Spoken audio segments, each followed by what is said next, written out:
राधे राधे। आप सभी को श्री हनुमान जयंती की हार्दिक शुभकामनाएं। व्रत रत्नाकर के अनुसार यह व्रत हनुमान जी की जन्म तिथि से संबंधित है। हनुमान जी की जन्म तिथि को लेकर कई मतभेद हैं। किसी पंचांग में हनुमान जयंती की तिथि कार्तिक कृष्ण चतुर्दशी और किसी में चैत्र शुक्ल पूर्णिमा।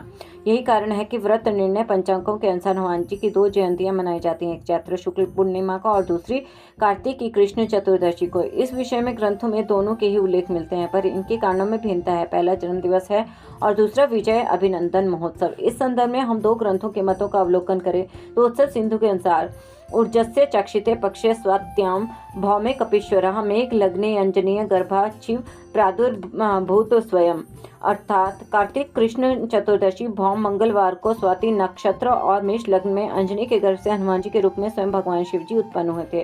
व्रत रत्नाकर के अनुसार कार्तिकस्या सिते पक्षे भूतायाम च महानिशि भौम वारे अंजना देवी हनुमंत जिजनत, अर्थात कार्तिक कृष्ण पक्ष की भूत तिथि को मंगलवार के दिन महानिशा में अंजनी देवी ने हनुमान जी को जन्म दिया था। दूसरे वर्णन की अपेक्षा पहले वर्णन में स्वाति नक्षत्र और मेष लग्न विशेष है, परंतु कृतिकी को कृतिका होने से कृष्ण चतुर्दशी को चित्रा या स्वाति का होना असंभव नहीं है। हनुमत उपासना के कल्पद्रुम के अनुसार चैत्रमासी सीते पक्षे पौर्णमास्याम कुजे हनि मौंजी मेखलया युक्त कौपीन परिधार का, अर्थात चैत्र शुक्ल पूर्णिमा मंगलवार के दिन मूंज की मेखला से युक्त कौपीन से संयुक्त और यज्ञोपवीत से भविष्यित हनुमान जी उत्पन्न हुए। रामचरित के अन्वेषण में वाल्मीकि रामायण सर्वाधिक मान्य ग्रंथ है। उसमें पूर्ण रूप से किष्किंधा कांड की 66 और उत्तर कांड के सर्ग 35 में हनुमान जी की जन्म कथा लिखी गई है। उस कथा के अनुसार अंजनी के उदर से हनुमान जी उत्पन्न हुए। भूख लगने के कारण वे आकाश में उछल गए और उदय होते हुए सूर्य को फल समझकर उनके समीप चले गए। उस दिन अमावस्या होने से सूर्य को ग्रसने के लिए राहु आया हुआ था, परंतु हनुमान जी को देखकर उसने उन्हें दूसरा राहु समझा और भागने लगा।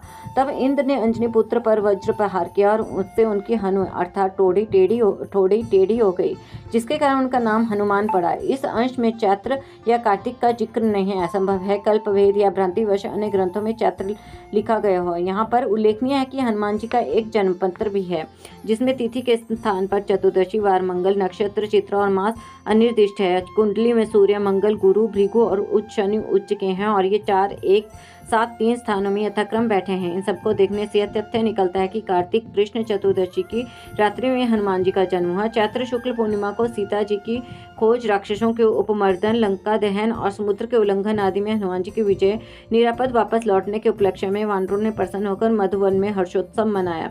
समस्त नर वानर सुखी हुए, अर्थात उनका कल्याण हुआ। इस कारण यदि उक्त दोनों दिन व्रतोत्सव किया जाए तो बड़ा पुण्य प्राप्त होता है। इस व्रत में तात्कालिक तिथि ली जाती है। यदि वह 2 दिन की हो तो दूसरे दिन व्रत करना चाहिए। व्रत करने वालों को चाहिए कि यह हनुमान जी के जन्मदिन के व्रत निमित्त धन त्रयोदशी की रात्रि में सीता राम जी व हनुमान जी का स्मरण करके पृथ्वी पर शयन करें तथा रूप चतुर्दशी को सूर्योदय से पहले उठकर राम जी, जानकी और हनुमान जी का पुनः स्मरण करके प्रातः स्नान आदि से निवृत्त होकर हाथ में जल लेकर यह संकल्प करें, ममाखिल निष्ठ निरसन पूर्वक सकलाभीष्ट सिद्धये तेजो बल बुद्धि विद्या धन धान्य समृद्धि या रोग्यादि वृद्धये च हनुमद व्रतम तंदगी भूत पूजनम करिष्ये।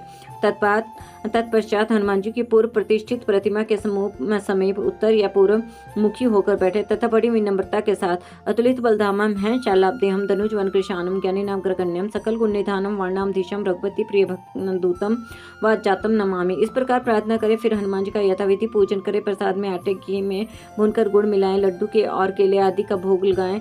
हनुमान जी को अर्पण करके लाल कौपीन पीताम्बर चंदन मूंज या यज्ञोपवीत केतकी कनेर और पीले पुष्प घी दीपक धूप अगरबत्ती आदि रखे हैं। तत्पश्चात आरती नमस्कार पुष्पांजलि और प्रदक्षिणा आदि करने के उपरांत निम्नांकित श्लोक बोले, मनोजवम मारुत तुल्य वेगम जितेंद्रियम बुद्धिमताम वरिष्ठम वातात्मजम वानर युद्ध मुख्यम श्री राम दूतम शीर्षा नमामि। इस प्रकार प्रार्थना करके प्रसाद वितरण करें।